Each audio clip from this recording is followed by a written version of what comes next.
Hello. Hello. Is this your first podcast ever? Ever. Do you listen to podcasts? Yeah. Yeah? Mm-hmm. What do you listen to? I like Joe Rogan's. Me too. Yeah. I haven't listened in a while though. I think the last one that I really watched in full was Khalifa. I didn't see that one. And then I wanted to finish Rob Zombie. Yeah, I saw Rob. You saw that Yeah. one? Yeah, because he's so talented. He is, and he doesn't care. He really doesn't care about what anybody thinks. He's like, this is the way I'm going to do it. I also saw part of Neil deGrasse Tyson's, but I think it's like 2 or 3 hours long. So No. Do you always? I didn't see that one. I usually make it through about the first 45 minutes or so. And Oh, really? then I'm like, okay, gotta take a break. Yeah. And then I go do something else, and I come back and I'm like, whoop, I guess I forgot to finish watching it. So I got all my YouTubes are like 45 minutes up, 45 minutes. And then, Gotcha. Yeah. Do you listen while you're driving or at work or something? I work out of the home, so Oh. I get to sit there. I do long database moves and conference calls for my regular job, my non-artistic job, the one that pays the bills. And yeah, so it's just hours and hours of watching things move on the monitor, and just sit there and be entertained by other people, listen to other people's lives. And, Same. yeah. Yeah. That's why I was all nervous about this, because like, well, am I as interesting as any? Because you interview some really interesting people, and some amazing artists, some fans, some people that I fanboy out over. Oh, that's so cute. Yeah, and you really are a good interviewer. I am. You are. Thank you. You interact, you have fun. You interrelate with the stories, and then you also give feedback of your own, which is entertaining. Aw, thank you. I feel like if you compared the later episodes from like the first one with Mistress Primrose, like I was pretty nervous because, it's the first episode, and like I said like about 50 times, and I didn't know how to like form my sentences. Now I'm getting better at like trying not to remember that there's a camera filming. So well, it's unusual that I'm on this side of the camera too. Like, yeah. Many hours of behind the camera. But so when you work your 9 to 5, do you shoot on just weekends or? No, weekends and in the evenings. I do a lot of stuff in Circle C, Lakeway, and Westlake. A lot of NDA stuff. So. Oh. Yeah. Ooh. Well, it's the gamut. No, it's the gamut of people wanting their privacy, of having nice pictures done, but people also that are more affluent than you or I will ever be want to do stuff that they don't want anybody to know that they're having done. So that's pretty cool, though. That you have some pretty high-end clientele like that. Yeah, it is. It's nice to pay the money, but then I have not a lot to put on Instagram or Facebook. True. So I like working with real people like yourself, because I know I told you a couple times, I'm like, let's go shoot something. Yeah. And we're like, yeah, let's do it. And so far we haven't done it yet. I know. I wish we shot like when I was a little bit more fit. Oh, please. I'm serious. You know how often I hear that story? They're like, oh yeah, I just need to lose 10, 15 pounds and get my hair done. And I'm like, no, I like the raw people. I like street photography a lot, but I don't get to do it as much as I like. I get to do this very formal kind of set up all the lights, and everybody thinks you need to have a plan when you go to these photo shoots. And I'm always one, just bring some stuff that you like to wear, but we'll figure it out when we get there. Right. And it's more of in the moment.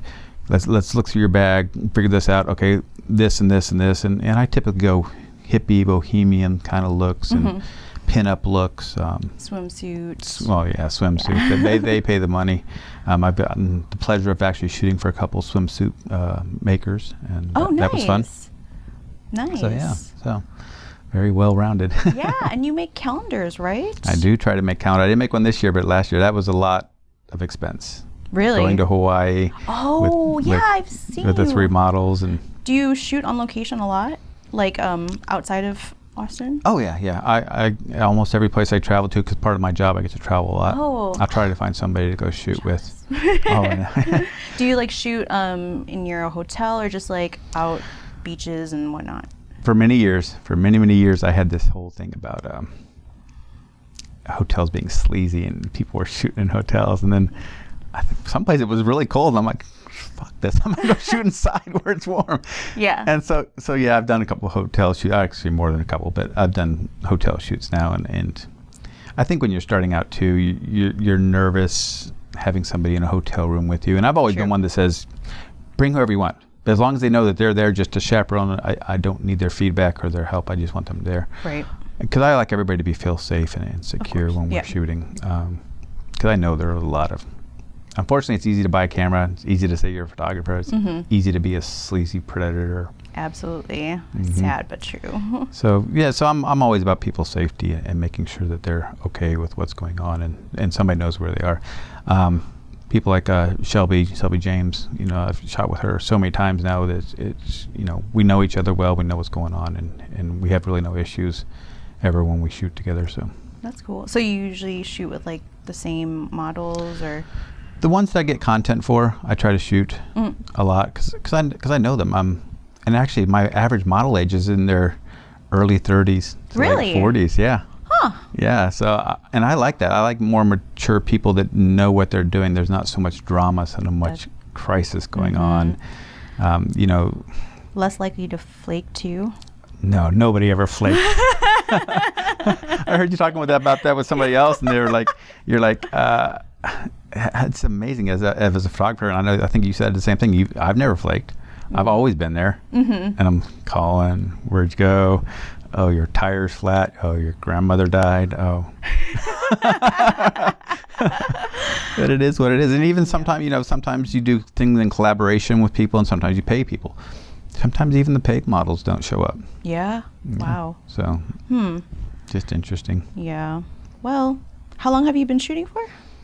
Almost 20 years now. Really? Yeah. When I went to high school, it was a high school where you had the arts classes and the car classes and the woodworking classes, and so they had a photography class where you'd go in and shoot black and white, learn to develop black and white film at school. Wow. Yeah, and did artists. I mean, I did paintings and drawings and graphics design and all that stuff, drafting. Really? Yeah. That's amazing. Yeah. I started art later in life. Like early 20s. So see, I would have never guessed that. I would have thought you had always had the gene. Yeah, I mean, I think it's always been in there, but like back in like high school, I was more expressive in writing, so I didn't really get into visual arts until later. I don't know. Were you a poet? I did write poems. Your haiku? Did you have to have a haiku? No. I never shared it with anyone, so yeah, but yeah, I had like a notebook that I would sketch and have a Sharpie and I think we all have that notebook. I still have that notebook. Really? Oh yeah, it's got years and years of just for drawings, and at one point I was drawing butterflies. And I got really good at drawing butterflies, and that was fun. Do you still draw? Yeah. Yeah, and it's just like you just doodle. I'm like, okay, I'll sit there and I'll start doodling stuff. I had, what was my art teacher's name? Real great guy, but he was like, he would always, artist block. And he's like, well, this is how you get past drawing block. And you just start drawing X's in a big square, and you just draw X's as the border, X's, X's, X's, and you let it start talking to you. And eventually something's going to say, I'm this, and you start going down that path of creating what the drawing's telling you, not what you're finding, but what the drawing tells you. Kind of like Bob Ross. Yeah. There's nothing wrong, just happy accidents, and you just go along, and there's a butterfly. Right. So. Do you, now with your photography, you don't really do much editing, like heavy manipulation or anything? No, and that's why I like actually following your stuff, because I like your creativity and all the artwork you put into yours. So I'm, how do I describe it? I'm a modern glamour photographer, but I think, because you're in your late 30s, you remember glamour shots, the whole mall glamour shots, and it was really soft and blurred and a little blurry, so everybody looked like this angelic Playboy playmate. And that's not what I do. I do a edgy on the edge. I do the flirtatious. I do the implied stuff a lot. But yeah, I'm a modern glamour photographer. Try to go more into the pinup glamour, but mostly glamour. So yeah. That's a good way to put it. I wasn't sure how to describe it. I know it's not like one genre. It's not like Sean or AD or anybody like that just having their set style. Yeah. I've been around Nino Batista. I've heard that name. Yep, he's a good guy. He's very much into glamour, Playboy, and all those. Brett Seeley out of Denver, Colorado. I did a workshop with him, and I like learning from people. Yeah. I like to go in there, and I never want to know it all. I never want to know everything. I don't want to be like, oh yeah, you do this and this and this, and this is going to get your perfect lighting. I like going to the workshops because you see what other people do. You see how they interact with people, how they set up their lights. You know, just did a workshop up there in where was it? Up north somewhere in Cedar Park, I think it was. It was great because I got to see other people interacting with some new talent that came in from all over. Some people came in from St. Louis, which was awesome. So, nice. Where are you originally from? I was born in Germany. What? My dad was in the military. My mom was American, so I was born off base. So I'm a dual citizen. Wow. But I've never taken advantage of it. I don't speak any German. Okay, so you haven't. When did you move to the States? My sister was born and I was 3, so very young. Okay, and you haven't been back since? Nope, military family. Then I was in the military, so. Oh, really? 24 places I've lived in my life. Whoa. Before we get into that, though, let me introduce you to. Oh, our time's up. Sorry. Today on the show, we have photographer Bill Pax, right? Bill Long. Bill Long. I'm going by your Instagram, BLP. Bill Long Photography, Austin, Oh my Texas. gosh, I said Bill Pax. I'm so sorry. I can be Bill Pax. I'm not cool enough to have like a persona like you do. Bill Long, that's right, because we've been following each other for a long time. Long time. Since like I was on Facebook with my Fatal account, and then that got shut down. Ugh. And I like. Did you shut it down or did? Someone reported it because of my name. So of course I couldn't upload ID saying that's my legal name. So yeah, I know. Petty world. I know. Petty world we live in. That's a whole different story. Yes. But oh my gosh, I can't believe I butchered your name. Oh my That's gosh. okay. Bill Long. But on Instagram it's BLP. So Bill Long Photography, ATX. That's why I thought it was Bill Pax. Oh, it does say Bill Pax. Oh, that's cool. Bill Pax. I'm changing my name. After I leave here, we're going to the office and change the name. The T is silent, though. Oh my gosh. Yeah. Oh, the artistic. Okay, so you're born in Germany. Yeah. And so 1971. Wow. A long time ago. And then you went to the military. Yeah, my dad was in for 24 years, and then I got into the military for another 8 years after that. Wow. Yeah. Where were you stationed? Personally, where was I stationed? San Antonio is where I started at, where everybody in the Air Force starts at. I was a medic, and then I went to Spokane, Washington, and then I went to the Air Force Academy. I was not a cadet. Everybody's like, oh, you.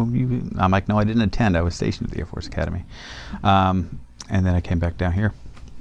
So only 3 places, but I was also a medic. Oh, wow. So, yeah. For how long? 8 years I was a medic, yeah. Oh, okay. Through the. Nice. Yep. Wow. Yeah. I loved it. Loved every moment of it. Yeah. And then when did you change to this, your current career choice? That was in 1999. Okay. Yeah. And you've been working from home since? Yeah. Yeah. Wow. You lucky dog. And you've just always been shooting on and off since high school? Yeah. It's kind of a funny story because we had a class for high school where we're supposed to bring in some film, and I think I accidentally stole my sister's film because she was also in photography class. I stole her pictures and developed them. This was a long time ago, so. That's funny. What was your first images that you would snap? I think they were just like outdoor items. You know, they give you these things that they're like, go photograph an apple outside, and go photograph a landscape, and you know, typical assignments in high school of things, and you start learning your depth of focus in the school. And we had a very good photography teacher. He talked about the depth of focus. He talked about the triangle, the photography triangle that none of us use, but. What is that? The F, the light, and whatever the other one is. See, I'm all self-taught. I am too. I mean, other than that one class, I'm like, okay, well, if I do this, it looks good, and yeah. And I think as photographers, I think that's the most important thing, is that even though we're shooting for somebody, is that our happiness, what we like, because I shoot my style, and I really don't have to please anybody other than myself. And if the people that are hiring me or the people that want to shoot with me are happy with my style, then great, let's work together. But the people that are so corporate and they're just like, I want to make somebody else happy. That's not me. And that's probably why I'll never be, big in the photography world, because I'm like, yeah, I'm happy with you. And I know I've heard you talk about before too, burnout. I just got off a year, or maybe even more than a year. I was done. I'm like, done with this. This is too much work. Everybody's like, photography's easy. You just click. I'm like, no, you set up lights, you edit hours and hours. And my problem is I love every picture. If I take 200 pictures, I might edit 225 of them. Mm-hmm. Oh my gosh. Do you give all the edited at once, or as you go? Oh my goodness. Wow. So you can ask anybody I've worked with. They're always like, there's plenty of pictures and varieties and different croppings. Because, when you first shoot, you're in RAW, and then you go through and you edit, and then your cropping and your editing are kind of where your pictures really come to life. Yeah. Because it's easy. Any uncle in the world can take your picture, put you in the center of the picture, eye level. Right. But you get up, you get down, you have ladders, you find different angles and different things. Short people, you want to shoot from lower to make them look taller. You don't ever want to stand over top of them with a wide angle lens, because they'll look about this tall. Right. That's how you make butts look good too. Oh yeah. From a low angle. We might have to do some editing class together. So when did you get into shooting mostly women or model photography? I've almost always shot women. I have a better rapport with women. Yeah. I've shot a couple guys, and they're okay. I mean, they're nice. They're a bit. I can pose women better. It's just a better rapport that I have. A lot of the guys that do that work out a lot, that have the great physiques, say the word bro and dude. And if I have a pet peeve in this world, and I'm really chill about a lot of things, but that word drives me literally insane. I'm so sorry. Yo, bro. Yo, dude. I'm like, and I'm 47, so I'm probably one of the oldest guests that you've ever interviewed, and that word just drives. It's just like one of those keywords. I'm like, stop saying that word. Well, sarcastically, I sometimes say brah. Oh, that's more of like the millennial bro. Okay, so you've been shooting models and I talked about this before the camera was on too. I do a lot of work with people in Circle C and Lakeway and Westlake, the more affluent people in this world, and I get a lot of non-disclosure. So it's interesting when you start shooting people that have a lot of money, because they're either doing something, a portrait, a nice family portrait, but they don't really want it out there, or they just really start opening up and they're doing something for themselves or their husband or their boyfriend, or sometimes both, their husband and their boyfriend or their lover. And I'm just like, the things that people tell you during photo shoots, you're just like, wow. Right? But that leads me to believe that they give everyone an NDA.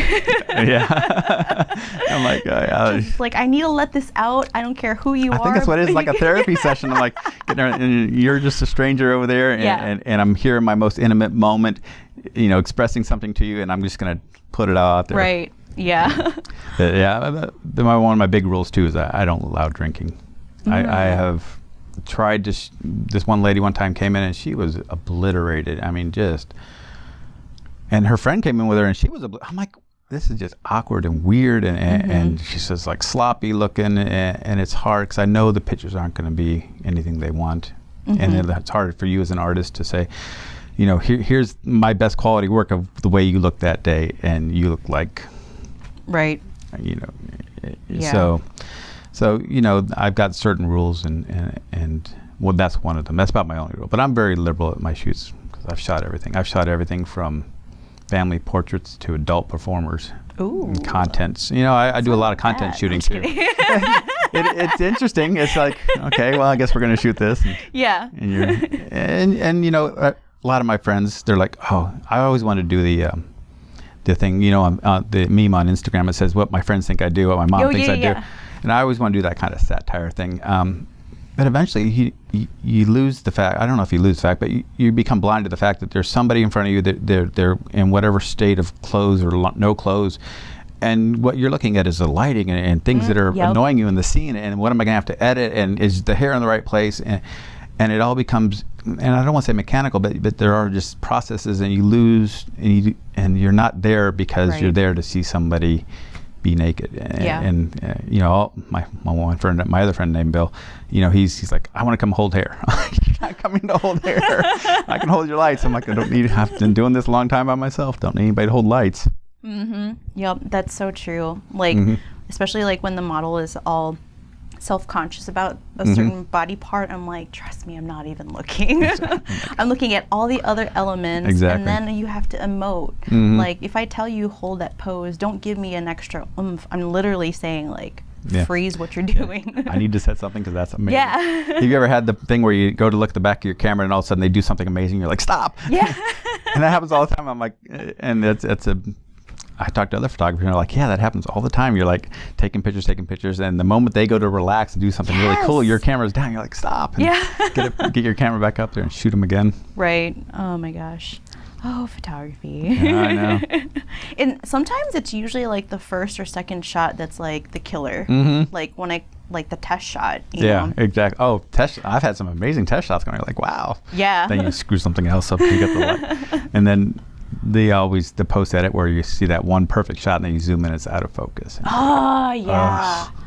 I hate that. But people still like them sometimes, so I still edit them because people aren't zooming. I mean, like when we sit there with our monitors and we're this close to a pixel and nobody's looking at it. You know, right. Once it goes to Instagram or Facebook, nobody's zooming in to pixel.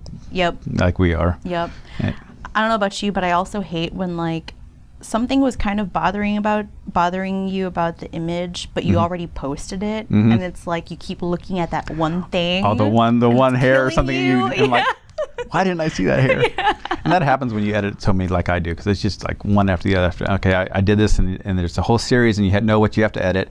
And then if you miss that one thing, it's a whole series of that one thing and that one edit. Right. And I'll go back and fix it too. Wow. But I work with some great models too that will tell me like Jessica. I just shot with Jessica Featherston just the other day. She's great for feedback. She is very brand conscious of herself. She is her brand. She has her own Patreon site. And for whatever reason, when I started editing, I used Portrait Pro, and I had it set to somebody else's setting, so I had the temperature turned up and the tan turned up. And she's like, Bill, I look like I fell into a bucket of bronzer.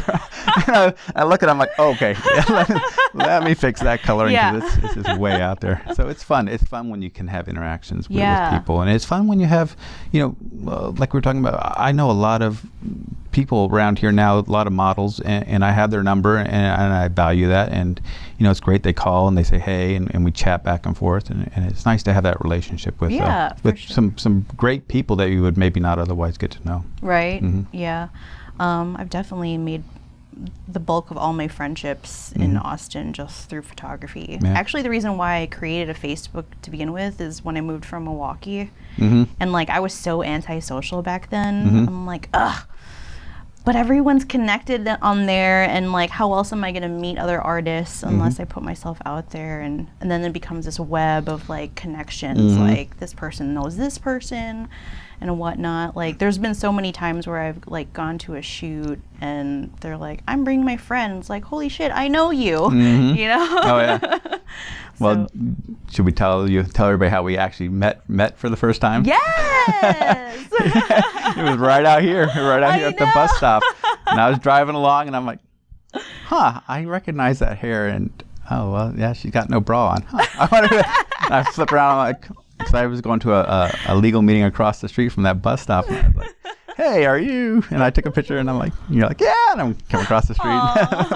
I know, I felt like we were in a scene of Crocodile Dundee, where they're like jumping over heads, but in this case it was the intersection. Oh yeah, that traffic, yeah. Just like that was the most weird random meeting. That was awesome. I'm like, that was cool. I love that. Yeah. Thank you so much for stopping middle of by. Nowhere random meeting. Yeah, actually my last photographer guest, Michael Blue, same thing happened. That's how we like officially met, is he saw me at the bus stop, same exact one in the morning, and then we exchanged infos, and I'm like, come on my podcast. So like you're like following that path right now. Hey, maybe the bus stop's working out for you. Yeah. Oh, that's so funny. Place to meet all your guests on the bus. That would be kind of cool, as a rolling podcast on the bus. Right? Yeah.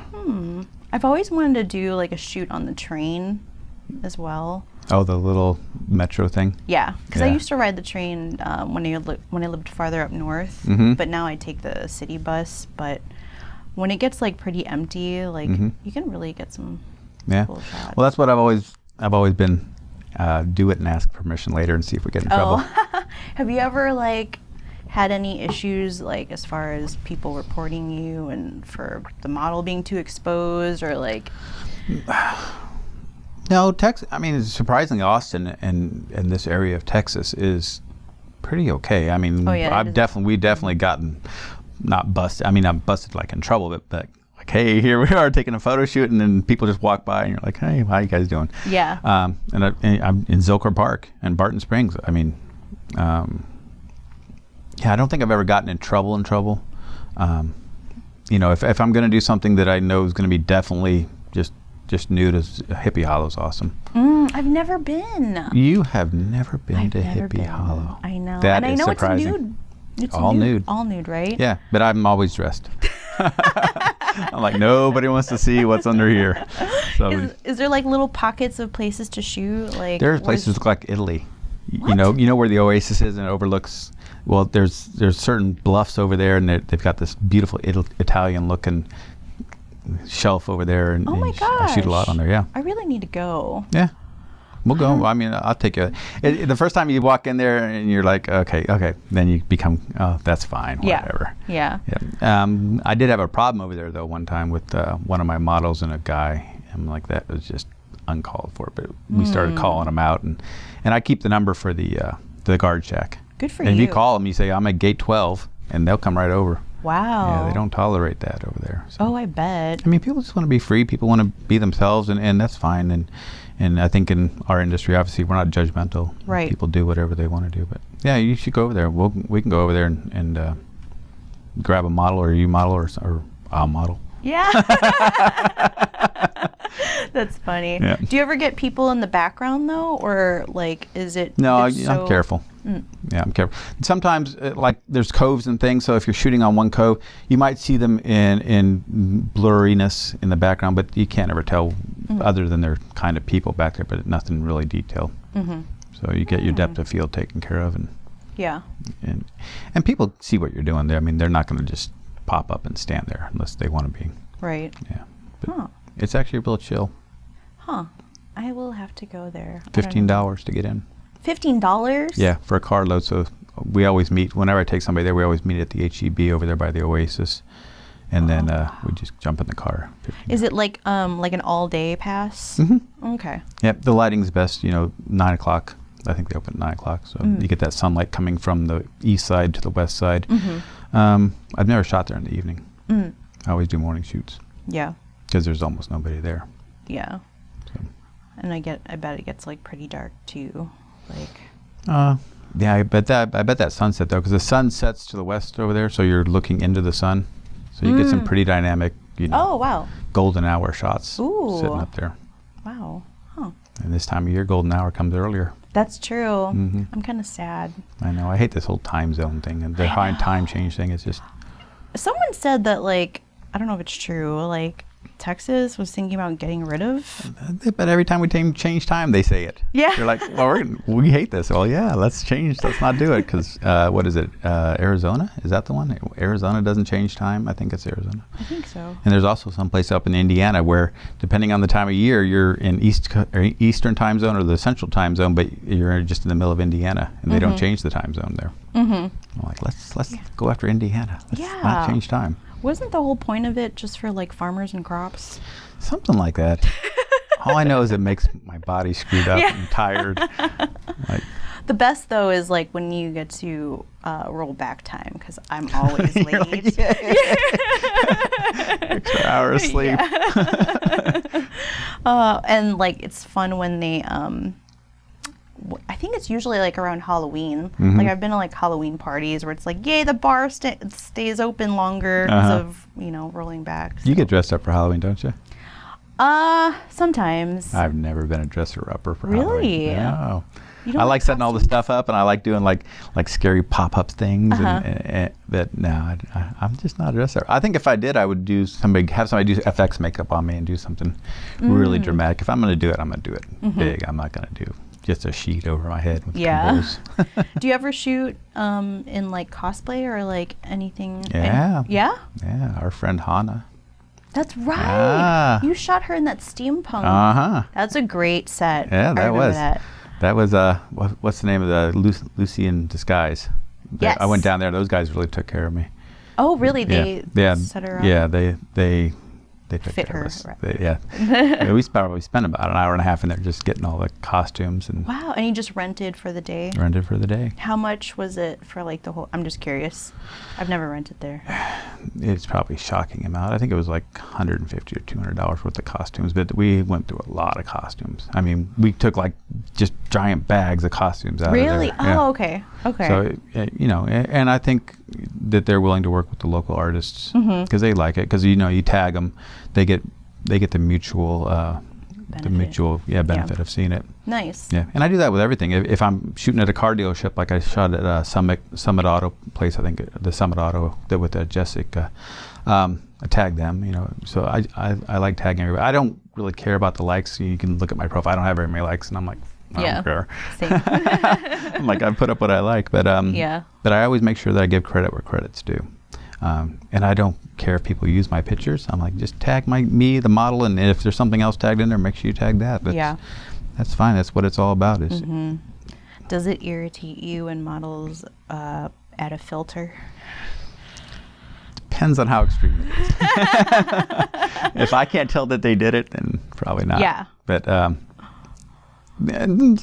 think a lot of them will ask, though. They're nice. There are some that don't, and there's some that don't, especially it's the ones that I have working relationships with that I know real well. That I'm like, oh yeah, that's fine. Then they know me, they know what I like. But the ones you just start with and they're like, yeah, I don't like it. I'm like, why don't you talk to me before you just?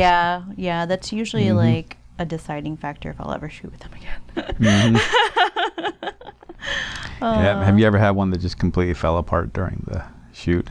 Like a panic attack and I had one where we had to take the model to the emergency room. Oh my god.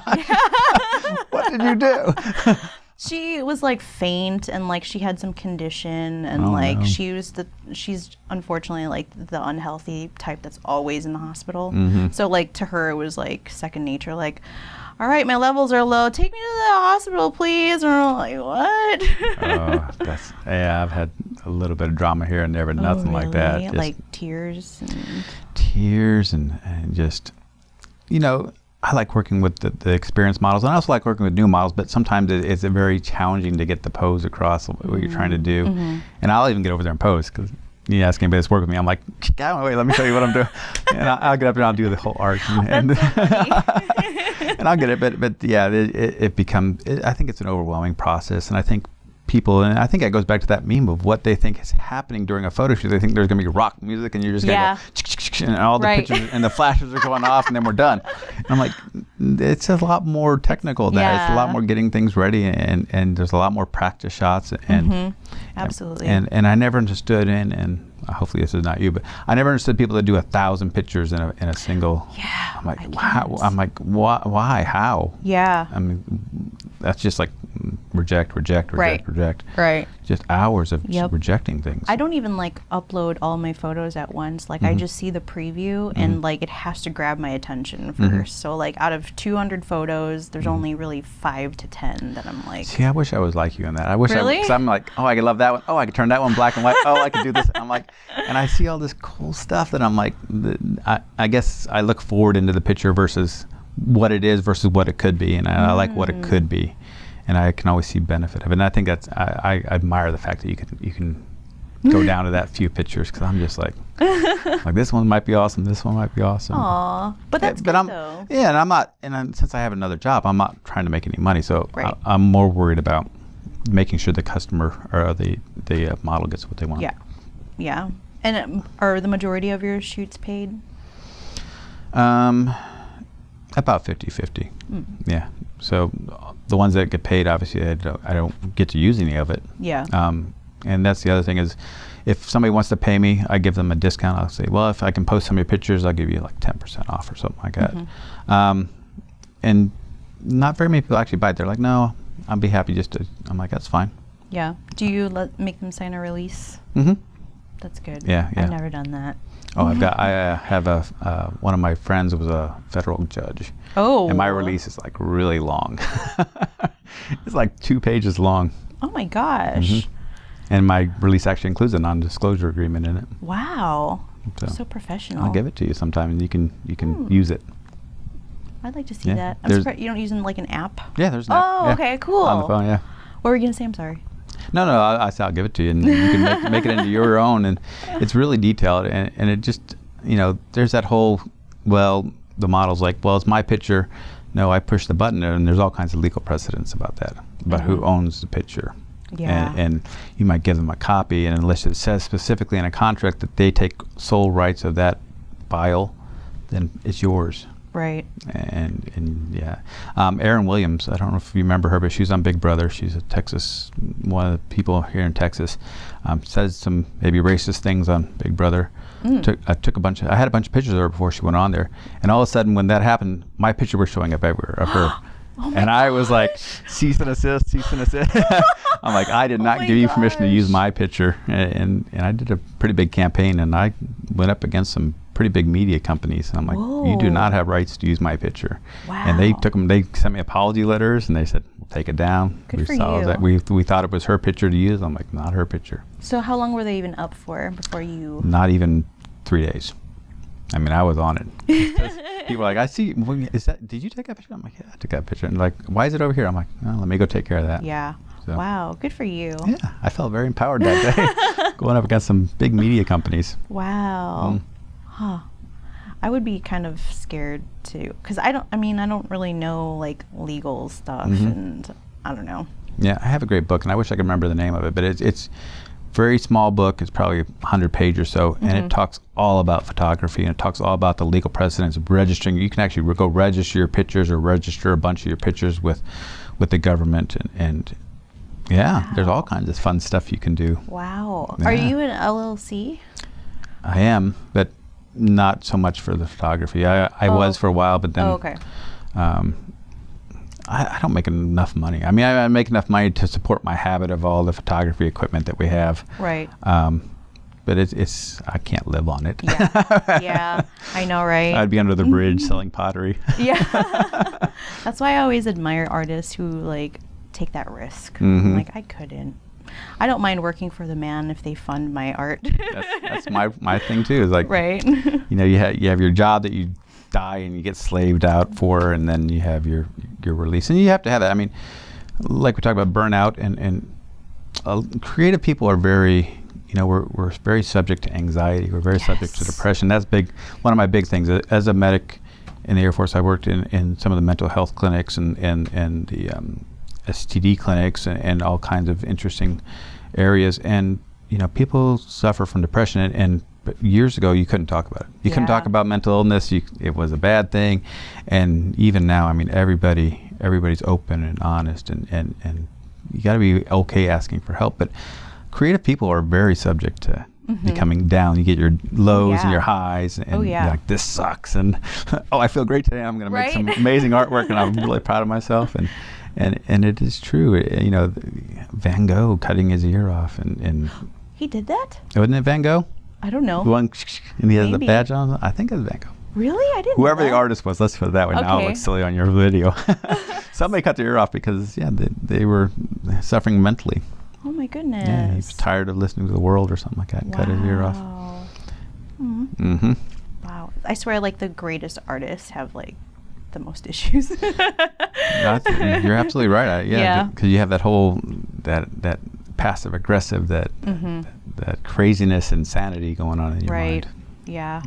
Definitely more sensitive than they like to let on to, for sure. Oh yeah, because everybody's like, I don't care what you say about my stuff, but deep down you're like, that kind of sucks. I don't like being criticized like that too much. But. And then social media makes it worse too, when you actually can see, you can compare yourself so easily. Oh yeah.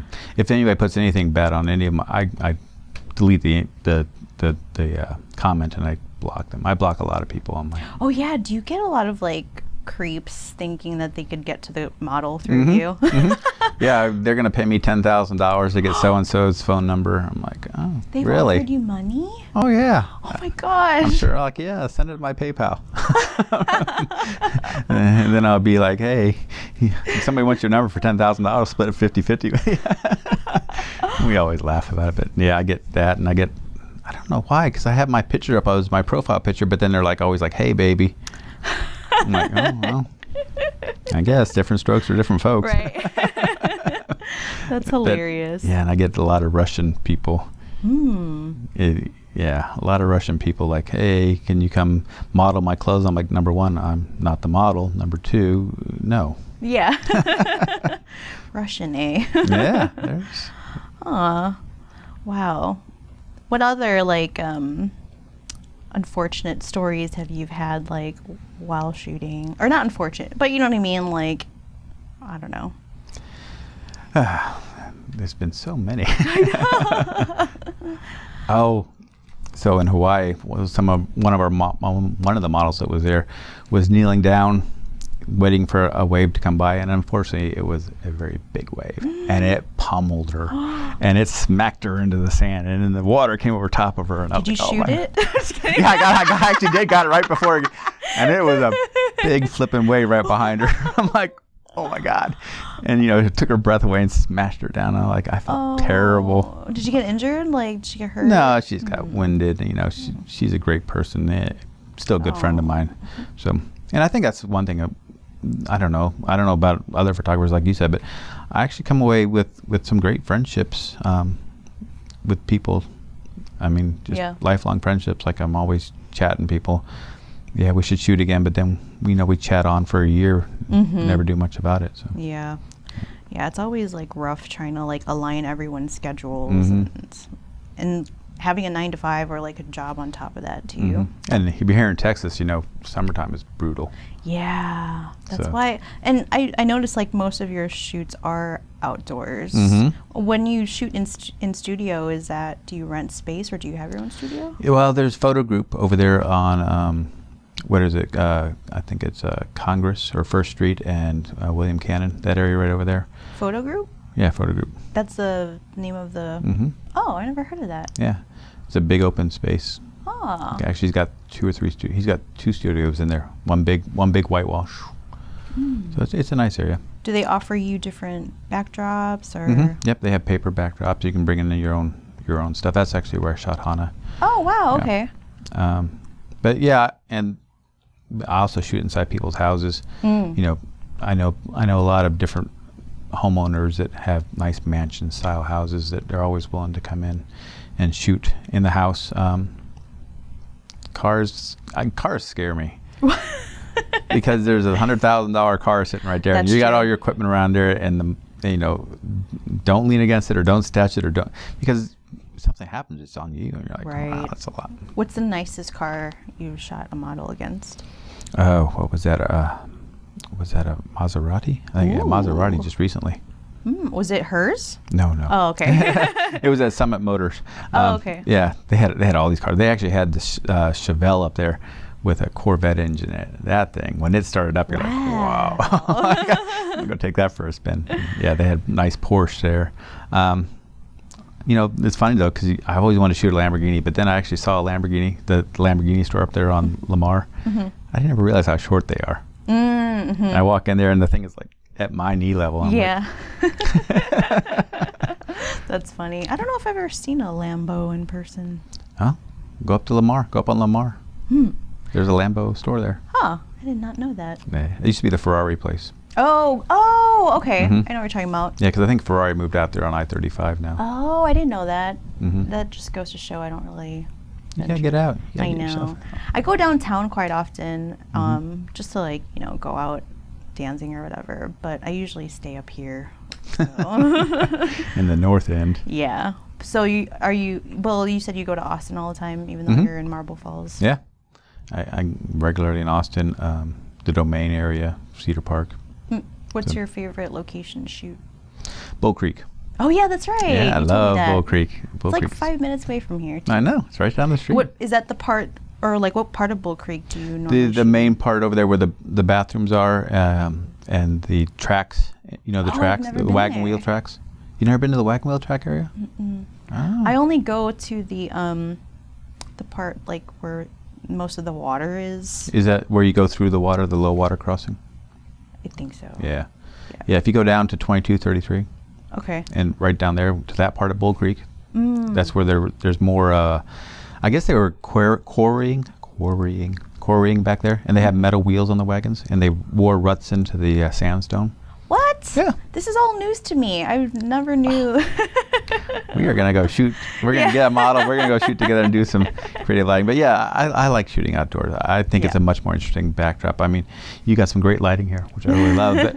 But most of the time, you know, if it's a black background, it's just a black background. Right. And then what are you trying to accentuate? For you and your art and your post-editing and all the creativity you put into it, that makes sense. But for what I want to do, I want to have something that's visually interesting in focus and something that's visually interesting out of focus. Where are they? That's kind of an interesting, because as a photographer, I don't know if you do it, but when I zoom in on a picture and I look at a picture, I'm looking at everything else in the picture too. I'm not just looking at what the main subject is. Right.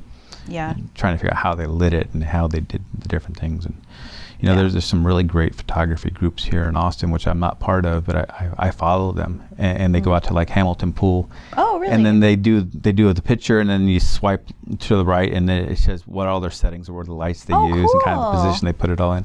And it's nice, and I like that. I like that about, you know, this artistic community of Austin. Yeah. Is no matter what your media is, there's always a group, and there's always somebody willing to share their experience with you. Right. I think that's the best thing about Austin. Yeah, totally. You know, you go to these parties in Austin, there's the super rich and the super poor, all at the same party, and everybody's interacting, and nobody here is as judgmental as I think you could find in a city of comparable size outside of this area. Yeah, yeah.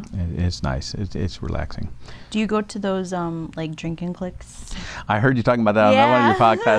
I had to go look it up. I'm like, I might have to go to one of those. Oh, you never heard of it before? No. Oh. See, you're bringing news to the masses. Nice. Yeah, it's growing for sure. You haven't done one yet, have you? No, it's just the anxiety thing too. No, that's tough. You know, and like, I don't know. And I don't do good around big groups either. Me too. Yeah. But I'm older than you too, so my hearing starts going. And then the more people that there are, I'm like, I can't really hear anybody anymore. Yeah. I mean, I wouldn't mind going there for the first time just to like hang out and, you know. See what's what. Yeah, I know. I've always seen like quite a few people I know at these events, so just to like chill and get a feel for it. It's amazing how many people we have in common too. I know. It's almost incestual. It's that whole 7 degrees of separation. It's like, I bet within 4 people I can know somebody you know. It's really great. But it's funny because like, man, when I guess you could see like the peak of like my Facebook active days or whatever, like there's a lot of people that know so many, you know, through each other, but then like people form alliances, and then there's like, there are some cliques. You know, there's cliques, there's canceled people. Oh, that's one thing in the artistic community. You don't want to have a bad name because people will block you. I've actually been leading the charge on a couple of people. I'm like, that is not right, and you don't need to be part of any group I'm part of because it's just wrong. Yeah. And it is good. I mean, it is good that we self-regulate ourselves and say we don't need people like that. Because there was some guy that was just, I forget his name, and he went by several names, and he had all these aliases, and he would harass models, and everybody started hearing about him, and everybody blocking him, kicking him out of all the different groups that he was trying to be part of. And he was acted like he ended up living in his mother's basement or something. Yeah, but didn't he also have like an issue, like he was like, I don't know, like he had some mental I'm issues sure too. He had some issues in it, but he didn't belong. The bullying he did and the things he would say to people were just not acceptable. I mean, I appreciate it, and obviously I appreciate, because I'm a big advocate for mental health, but there's got to be lines, and for sure you just can't say, well, I have this mental condition, so I'm going to treat you like shit and belittle you. I mean, that just doesn't work. There needs to be accountability for sure. But so like, I'm just glad that even though I left the Facebook groups and all that stuff, I don't know, when I'm on Instagram, I'm following the people that I really want to follow, Yeah. you know? You could be more selective and drama-free with just the photos and... And I don't even read the captions that much. People, long statements. I'm just like, I'm looking at your picture. Does it tell me a story? Do I have a reaction to that? You know what picture? I hate? What? And a lot of people do it. Like just stupid quotes that are so irrelevant to the photo. And I'm like, how did you get that Shakespeare quote from a selfie? I don't know. It's like, I gotta put something witty here so people think I'm amazing. I'm like, nah, not on Instagram. And the personal things people post. Oh, just broke up with so and so. Yeah. And sunset. Like, okay. There's so much like passive aggression, and then like newsflash, if you're gonna do this, don't do this. And it's like, clearly your message is for someone in particular, but you have to address it to everybody. Like, anyone really fucking cares. Exactly. Sorry. But I do like the inspirational quote ones where you read the quote and you're like, okay, does that make sense for me? I like that. I'm gonna save that one. That's okay. I mean, it has but not read down in the text of it. I'm like, yeah. To me, it has to at least somewhat make sense with the image. I don't know. Yeah, exactly. Maybe I'm cynical. Whatever. We are. You're younger than me, but yeah, we're both not teenagers. Right. It's like too much people's drama out there. Can you see yourself shooting for a long time? Yeah, I enjoy it. I need to bring myself back into being more joyful of it. Yeah. Like I said, I like video. I actually been experimenting with videos. Really? Yeah. I had a GoPro with a gimbal on it, and that turned out pretty good. I think I would like to start going there. I'd like to start taking my time, like you, and do some artistic graphic designs on top of my pictures, because you do some really cool stuff. Oh, thanks. Yeah. and you like to play with the lights and the colors, and I'm like, wow. Yeah. Like mine is just, they're pretty color. Thank you. I appreciate that. Yeah. I mean, most of the time, like when I'm editing, I don't really know what I'm doing with it. I'm just playing around, you let it and then speak it to just like you were saying earlier. Yeah. So. Do you edit with the tequila with you? With some herbal essence. That's okay. Never drink and edit. I can just tell you that from experience. You're like, what was I doing? Get rid of those pictures and start them all again. But usually when I'm like drinking, I get more energetic. So like I'm listening to music and I'm like dancing. I'm like, now I don't want to edit anymore. I just want to dance. Yeah, you got to have the music on too while you're editing, because hours and hours of staring at that screen. Sometimes the music like subconsciously like influences my mood too when I'm editing. You get a little more blue color in your pictures and red colors in your pictures based on the music. Yeah, if it's like bright and colorful, like, I don't know, I'll make it more fun, and I don't know. Yeah, you just use straight Photoshop, or what other tools you use? Just Lightroom and Photoshop. At first, so when I did when I did a lot more like natural light, I messed with Lightroom. But now that I'm like going to like heavy manipulation, I use more of Photoshop. So it's usually when I do like things, I don't know, like family portraits that don't really require that much editing, I'll just use Lightroom. But don't you find them to be boring, family portraits? Yes, that's it's like, I'll take your portrait. That's the shit I charge. Have you ever done a wedding? I've done like 3. Me too. I've done a couple, and I'm it's just like, soul sucking. You're like, okay, smile. Okay, uncle, you need to come over. Everybody get close. And they're always spread apart. I'm like, get close together. You got to do roll calls. It's like groom's mom, groom's dad. All right, next. It's so much work. The worst one I had, the bride and the groom were drunk. And you're like, yeah. This is your wedding day. That's not a wedding day I would have for myself, but I guess if you want to be obliterated around your friends and families. Yeah, wow. Yeah, most of my drama stories are about people coming drunk. I'm just like. Yeah. I don't think I've ever shot anyone like inebriated. No, I don't think so. No. Yeah. Just high. Yeah, just high. Mellow. Yeah. And those are always fun because it's just like playing dress up. Yeah. And like we get to take photos. So It's like, ooh. yeah.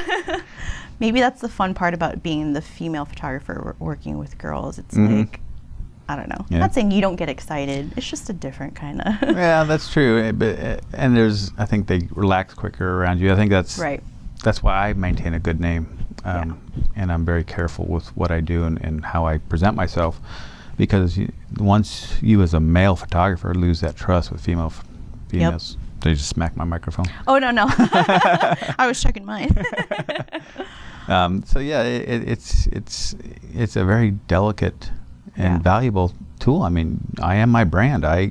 People are sharing my name out there in some very affluent neighborhoods because they know what I do. They know what I give to them, and they know they can trust me and that I'm not going to do anything inappropriate. Yeah. Do you shoot a lot of nudes or mostly glamour? No, I shoot equal number of nudes. Okay. I like bodyscapes and that. One of the most creative ones this lady did for her ex-husband. To get back at him. Okay, I'm trying to keep this PG, but she had her nipples were very large, so she tied some ornaments on there, and I just took a picture of her boob. And she said, I'm going to send him a Christmas card with just my boob, saying sorry, or too bad you're not here anymore. Oh my gosh. I'm like, that was the best. And it was a big red just bulb hanging off her nipple, and I was like, wow. Wow. That's kind of a good get back card. That's hilarious. Yeah, that was a fun one. But yeah, I like the creativity of everything. Yeah.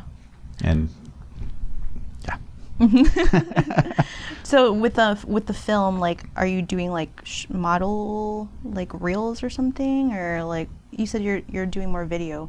Oh yeah. Well, I'm starting to get into video. Playing around with that, trying to get the editing and the special effects is what I like. Oh. Trying to do some special effects. Some slow-mo. Adding some music. Yeah. I like getting the tempo of the music in line with the action of the video. That's why we were talking about the computer over there. What do you guys have? Just a server. I'm like, oh, okay. Yeah, he's really good at that stuff. So it's a fun, but then it's a whole nother genre. I mean, it's like, it's kind of photography. Yeah, you have the equipment, but it's a whole nother media and a whole nother skill set to learn to do that. Yeah, and just rendering. Well, so like rendering always takes a while because this is over an hour of footage. So, but like, okay, I'm gonna go get some dinner. I'll be back in a while. Yeah. I like photos because it's like all real time. Whereas it's like, okay, with video now we have to layer this and then render and I don't know, to try different things. Yeah, because the first pass is never the first pass. Yeah. I do want to do like more B-roll type stuff, like my outro for the show, like really allowed me to. Yeah, I like that. Thanks. I like the little trees and the little. It was awesome. Thank you. We were on the Congress Bridge, I believe, and we kept like waiting till the scooters would leave, or like they will scooters. Never leave.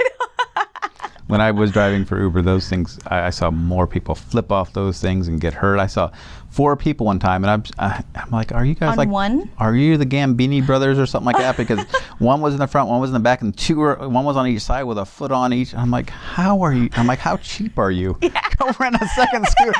Go rent 4 scooters. I've never been on one. I have never either. I don't know that I want to be on one. I know. They're the city ones look cool though. Does Uber have that? I think Lyft has. Oh, okay. Yeah. Okay. Because there's Bird, Uber, Lyft. There's a bunch of them now. I know. It's insane. They must be making money because they keep coming. Yeah. But you see them, you take somebody on an Uber ride, you take them out to West Austin, and you're like, there's a bunch of scooters sitting way out here. Like, how do they get out here? Right. I just hate how they're in the way. Like whether it's just on the sidewalk, like just in the middle, waiting for someone to trip on it, or they're in the way in the lane, driving behind them. You can always tell the people that are never been on one either because they're like shaking. Yeah. Like, out into traffic. You're like, oh gosh, somebody's gonna get run over. Yeah. I mean, it makes sense for like people who live downtown and just it's easier. I get it. Just don't be a dick. Like, make room for pedestrians and cars. And realize you're gonna lose if I run you over. Yeah. That's just like, wow. I'm such a scooter hater. Yeah, I am too. But can you imagine during ACL what that's going to be like? Oh, yeah. Everybody's going to scooter over there and scooter back, and I won't drive during ACL. It's not worth it. I mean, you make good money, but it's just not even worth. Oh, so you're still driving? Well, since I you don't have to that legal thing that happened, they're like, yeah, you can come back and drive, but I'm like, I don't know. I want to. I mean, it's good, easy cash. I love interacting with people. Like I'm sitting here with you, and you hear some great stories in the car, and I'll tell you a great story here in a second. But yeah, it's good, easy cash. You got to remember to take your taxes out when they give you your money, because otherwise you get in trouble when they 1099 you. But went and picked up some people right down the street from here, Dave and Buster's. And they got in the car, and immediately the guy starts apologizing to, I think it was his wife, for accidentally downloading a porn with his ex-girlfriend in it, and they proceed, and they live down Circle C. It's like a 20-30 minute drive. And they talk about getting divorced, they talk about the porn, they talk about how he's giving up so easy, and she's getting up upset at him. And usually at the end of my Uber rides, I'm like, hey, have a great day, be safe out there. I'm like, what am I going to say? I'm getting closer to the house. I'm like, I'm like, bye. I'm like, what else am I going to say? They're talking about getting divorced. I'm like, that was the most awkward drive. But other than that, everybody else has been really cool. I mean, I've had the obligatory super drunk guys that their friend trying to help him out of the car, and he falls as he gets out of the car because he's so obliterated. And but there's a lot of fun people. I met people from all over the world doing that job, so it's a good job. Yeah. It's a good job. Yeah. What was your, did you mostly drive at night or during the day? Yeah, Friday, Saturday, Sunday. Okay. You make pretty good money. Usually about 6, get done with the other job 5, and then 6 to midnight, 6 to 1. I like to take them to the bars. I don't like to bring them back from the bars. Yeah. I'm like, because inevitably the one last drive you have is going to be, and I live out west of Austin, so I usually get on 71. So the last drive I usually end up having is all the way up to the Domain. So then it's like, yeah. How far do you usually drive, like when you service or? When I do the Uber thing? Yeah. A couple 100 miles. Wow. Yeah. A lot of short trips, but adds up a lot. I was worried because I never took Uber at like 4 a.m. before to the airport, and then like my friend was like, "Oh yeah, there's a bunch of old people that do the like really odd early morning, and they all hang out together and get breakfast." I'm like, "Well, that makes me feel good." Yeah. And they were really reliable. I really thought that like I don't know, I'd have an issue of some sort. Well, and I think for the most part, the ride-sharing services are good. But I tell you, there was one girl, and I picked her up from, what was that one? It's like a biker bar over there on Congress in that area someplace. But she was drunk, and whatever address she put in the thing, I took her there, and it was the middle of a field. I'm like, girl, you are lucky that it's me, and that I'm a good, honest person, because this is how horror stories start. Whoa. And it took her a while to figure out where we were and how to get to her apartment. I'm like, I'm like, that's stupid. So how far away were you from her? A couple miles. I mean, we were literally in the middle of a field, and she's like, no, I think it's right up here, and we take a right, and I'm like, that's a field. Yeah.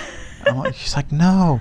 And she's just, she's doing the whole slow, and I can see her in the back seat in the corner of my eye. I can see her trying to figure out. I'm like, tell me what your address is. I put it in my Google, and I'm like, okay, let's get you home, because this is horrible, and it's just poor choices. And I've been a volunteer firefighter for years too. Really? Yeah, I was the youngest EMT in Pennsylvania. I've been an EMT / paramedic / first responder for 20 something years now.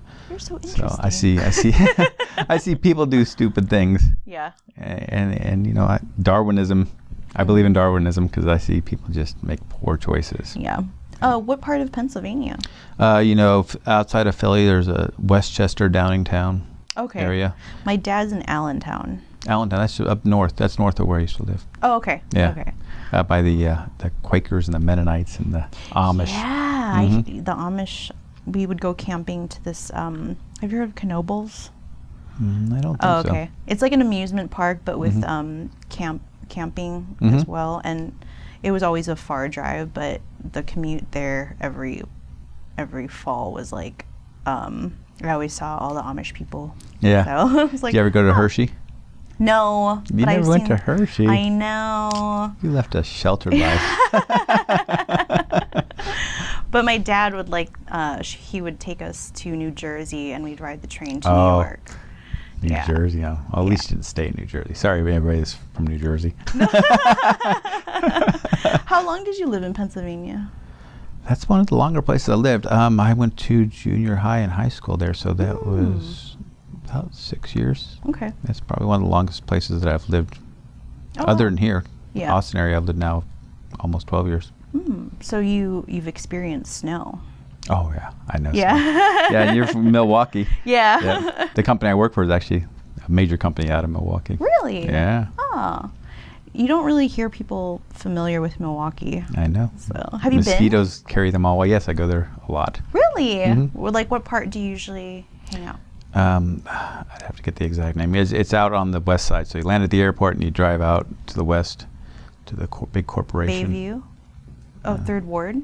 No. I'm trying to think. It's on Electric Avenue. Oh, I don't know where that is. Some big building I go to. Oh, okay. But have you heard of like those areas, like like Kinnikinnick? Oh yeah. KK, Mm-hmm. yeah. That's where all the hipsters are. Oh, I know. I've been all over there. We have obviously people I have work up there, and so you get in the car and they take you someplace, and you're like, "This is fun," but I have no idea where I'm at. Yeah. And But did you enjoy Milwaukee? I did. I mean, since I'm originally from Chicago, but like I moved to Milwaukee when I was like 21, so I really only know my adult life there, and like it's so much cheaper, and I like it because it's quiet and everything is the same. But like there's snow. I know. Which means you have to have another wardrobe. You can't wear shorts all year long. Right. And I drank a lot because of that. Because it's like, oh, it's a snow day. Let's all go to the bar and get drunk all day. And I think that's a lot. That's why there's so many births up there, up north, because there's not much else to do except sit around and get drunk. Yeah. Yep. Yep. I lived in Colorado before I moved here. Really? Yeah, What I love part? that. Colorado Springs area. Okay. I heard that's nice. I've only been to Denver, so. Yeah. Well, so Denver is at a mile high, and then Colorado Springs is a little higher than that. And I lived on something called the Palmer Divide, which kind of divides the two, but it's at 7,000 feet. So I would have blizzards at my house, and where I worked in Denver, there was sunny, and they're like, I can't come to work today because I have a blizzard. They're like, well, the sun's out here. I'm like, sorry. Wow. Did you like it in Colorado? I like Colorado a lot. Yeah. Yeah. It was very. I'm very outdoorsy. So, Garden of the Gods, Pikes Peak, all that area, very beautiful. Very beautiful. What other cities have you lived in? Goodness, here we go. I'm sorry. Colorado Springs, which is just down from Peyton, Colorado, Washington, Spokane, Washington, Omaha, Nebraska, Belleville, Illinois, Lawton, Oklahoma, here obviously in Austin, San Antonio, Pennsylvania, Downingtown, Pennsylvania. I think I'm missing some. Did I say Omaha already? Yeah. Okay. That's a lot. Yeah. And like. Then within those places, I've lived other places, other like apartments and then different. So. Wow. Because of your job? Yeah, because of my job, because military. My dad was in the military back when they used to move a lot, and then now I've got the bug. So even where I am now, I have to move my room around. I'm like, time to move everything around because I get that bug. I just can't handle everything being the same for. I feel that. Yeah. No, I mean, I do like change, but I think what I liked about Milwaukee, it was like, I don't have to worry, like, is this place going to be here when I come back? You know, like every time I visit, it's like, this is the one place that I know will never change. I don't know. It's hard to describe. Yeah. But. So you think Milwaukee will never change? Or well, Austin? it's trying to become more like developed, and I know they like built a new building downtown. Like the downtown's pretty pathetic. But yeah, I mean they're trying. I mean I really like the art community there too, because one of my best friends, he like curates a bunch of art shows. So it's nice. Like I don't know, he's pretty affluent as well. So. Yeah.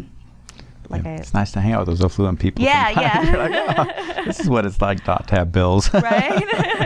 Did you ever go to the what is it, the Magic Room or the Mystery Room up there in Milwaukee? Oh yeah, I haven't been there, but I know what you're talking about. The firehouse, safe house. Safe house, yeah. Safe house. You have to solve mysteries. Yeah. It's not like a panic room, but it's Right. like you have to solve mysteries to get through it. Yep. So. And you need a password just to be let in. You know, there's one here in Austin. They don't have a password, and all it is a bookcase. It's the firehouse. Oh, I've heard about that, but where exactly? I always can't ever remember where it is either, and I'm like, oh, there it is when I'm driving by it. I think it's right down there on, it's just off of Congress. I think it's like 2nd and 3rd or someplace right in that area. It's just a little nondescript hotel sitting back there. I mean, is it like, I don't know, worth it? Yeah. You're going inside? It's dark. It's dark in there. It's kind of the old speakeasy type scenario. Gotcha. They've got a great bar in there. Great bar, great bartenders. Nice. Making some amazingly expensive but awesome drinks. Yeah. See, I like dive bars. I think that's why I like Milwaukee, is because, like, I mean, I love Austin because it's booming and, like, it's ever changing, and, you know, it's like being in a new city every month because it's like, now this is here, like, wow. But, yeah, I like dive bars because, like, I don't know, no one gives a shit, and, like, you know. Go in there in pajamas and everything. Yeah, You're fine. exactly.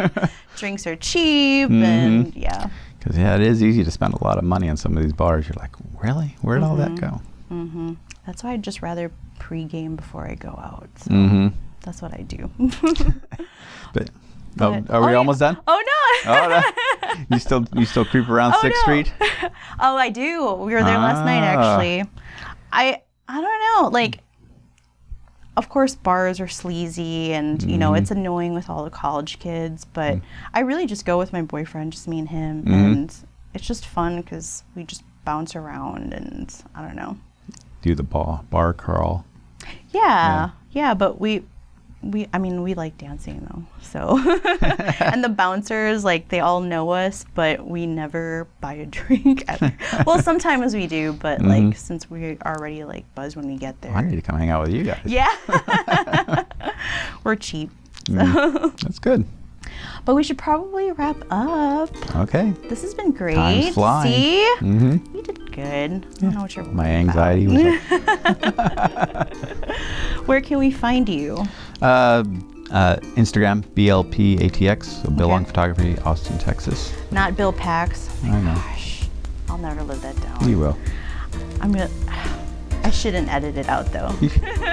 Not. Yeah.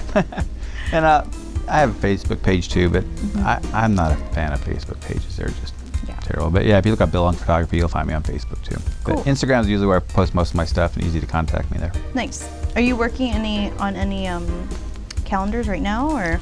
No, I didn't do a 2020 calendar. Just didn't have time this year, but I will probably do another one because actually I'm surprised on the demand. Really? Yeah, everybody's like, well, where's our calendar this year? I'm like, okay. Let me do another calendar. How many do you print? I did 500 for 2019. Where do you sell them? Just on online. the website? Online, Really? yeah. They sold, I almost ordered more because they all sold out.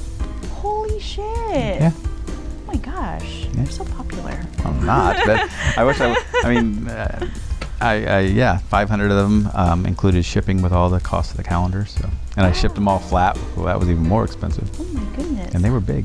How much is a calendar? Base cost or sale cost? Sale cost. I think I did $32. Okay. And then I had, the models over there had a discount code, so Nice. promote them so they say, hey, go get the calendar. Here's a $5 off discount code. So. Do they usually request what month, or do you just randomly? I definitely try to get them on their birthday so that they get their birthday month, and then if they have any other, I be accommodating as I can be. Yeah. You're nice. Nice guys don't remember to come out first, I'm gonna tell you. They do on this show. I'm glad you had me. I'm glad we communicated and got talking, and you walked me through it. You're like, you're fine. Yeah. You're fine. I know, right? Like, this is just like hanging out, and this is just for people to see the real you, and so I appreciate you coming out here. And what do you got planned after this? I don't know. I know I have to go pay rent for a place, but pay my rent and then I don't know. Open day. Nice. Yeah. And it's pretty early. Yeah. So I like doing things early if I could. Might have to get some lunch. Yeah. We already ate. Yeah. We had Madam Mam's Oh, is that right down here? pad thai on Anderson Lane. Yeah. Pad thai. I like pad thai. That's kind of maybe I'll go there. Yeah. Well, thank you again. And you said BillLongPhotography.com and your Instagram. And please hit him up if you like a shoot. Yeah. And Want to hang out, collab, anything? Yeah. And very trustworthy, good guy. Look for something amazing coming from us here. Yeah. We're gonna have, now you're committed. Now it's on film. I haven't modeled in so long. It's like riding a horse backwards and upside down. You'll do it fine. I don't work out as much as I used to, and You're giving the same excuses to me that the models give to you. I know. I do. You will not be disappointed. Trust me. Okay, I believe that. So. Well, thank you again, and you know. Oh yes, you know the drill. We got to do our clank. You guys have a good night.